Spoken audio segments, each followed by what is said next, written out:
Hi guys, this is Pestily and welcome to another Escape from Tarkov video.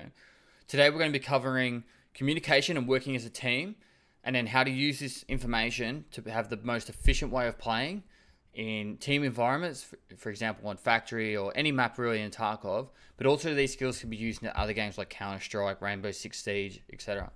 So before we crack into the actual information itself, this knowledge I've built up over 8 years in the Australian Army in the infantry, as well as gaming in games like Counter-Strike and Escape from Tarkov, which I've been doing now for a long time. So hopefully you can all learn something from this, and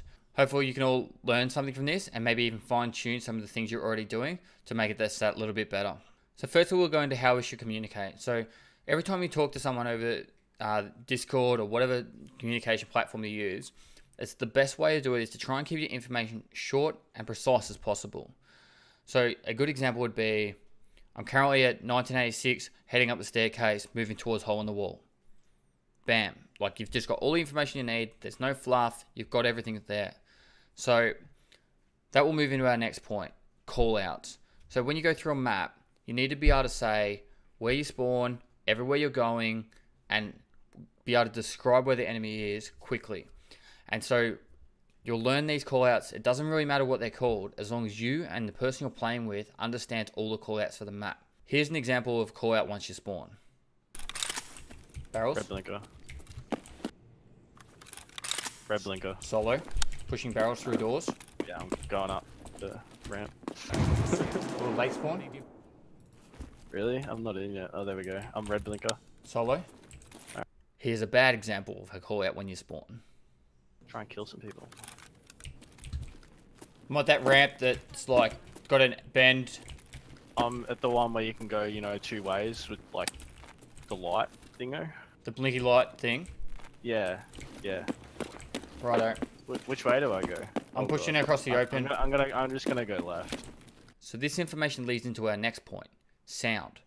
So the more time you guys are talking and hearing each other's voice, is less time you can actually hear where the enemy are and use the game sound to your advantage.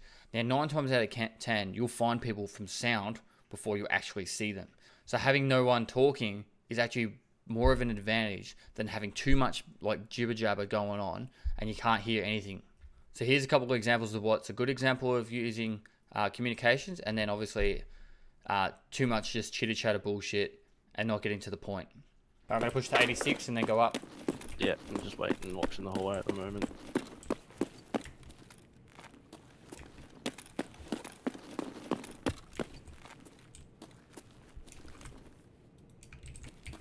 Going up.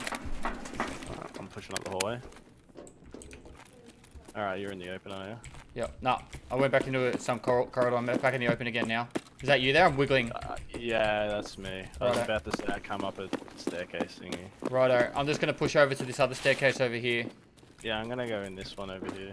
So this leads into our next point, directions. So one of the good things, if you can have clear, precise directions on where you're headed, then your teammate knows where you are, and then you'll know where your teammate is. Therefore, that saves times like you won't need to wheel each other to make sure who's who. When you see an enemy, you can just shoot him because you know it's not your teammate. That way, you're going to have a lot smoother transaction through each of the maps you play, or transition really, and then you'll be able to kill people without having that whole, oh my god, is that you? Scenarios, which we've all had. Like, I still have it at times. So here's an example of like, when there's just too much crap going on and you don't have good directions, you actually bump, like you'll see someone and you go, is that you? Down. The scabs over here. Over. I'm just gonna run towards shooting. Yep, that's me shooting. I hear another one. Yep, there's another scab here.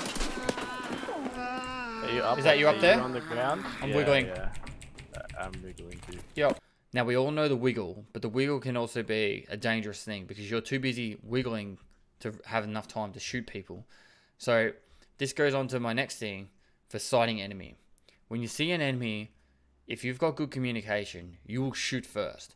9 times out of 10, if you see someone and you think it's an enemy, you should be shooting.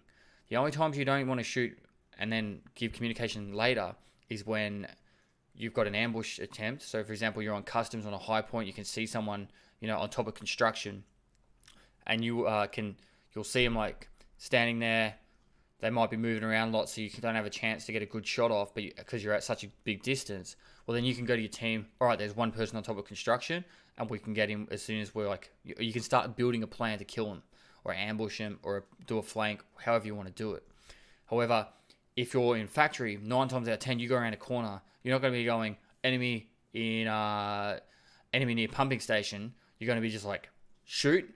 Yep, one enemy down at pumping station, or if they kill you, it'll be as simple as one enemy at the pumping station, and then just pretty much silence. If someone else wants more information, they'll ask you 9 times out of 10, or otherwise you'll just be you can probably say what kind of gun they had. But generally, a good reference point is your teammate shooting. If you know where your teammate is, you'll hear him shooting anyway. So that's another way of just like. Say I was heading across the rafters towards hole in the wall, and then all of a sudden they hear shooting on rafters. That's probably me. So they'll know that, and they'll probably be able to hear where the ricochets are, or the bullets are hitting, and then they'll know where I'm actually shooting the enemy. This is where sound is so important, and keeping those comms clear and precise. Now, a big thing after people die is when they die, it's like, oh, big deal, big scene, and they're like screaming and shit, and they're like, oh, so-and-so killed me. When you die, literally just let them, you give the information on where they are. Like, I think I said in an example I was just about to show. Yep, died at ramp near pumping station with the guy near the tunnels. I can't remember exactly. You'll see it in a second. Then, once your teammate kills that person, you can go, yep, his name was so-and-so. Because you don't need to confirm who the fuck that person was until they're dead. So, that's one way of looking at it. Near window? I'm going to go down ramp. There's one in ramp. Down ramp to the tunnels. Did you get out? Yeah, I'm dead.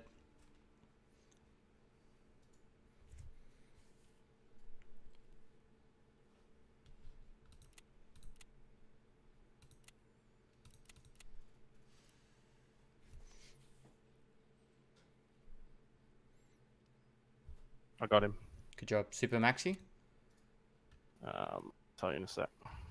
I didn't kill the guy that was in windows, but I definitely hit him twice. So Yeah, super maxi. the guy that was in windows, you could hear him die. So, and that leads into my next point. If you have a unfortunate circumstance where you die and you're really pissed off about it, mute your microphone and scream as much as you want.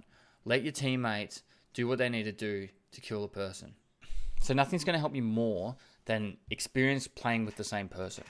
So, for example, I play with Yuan in Counter-Strike a lot, and I've played with him for close to 10 years, right?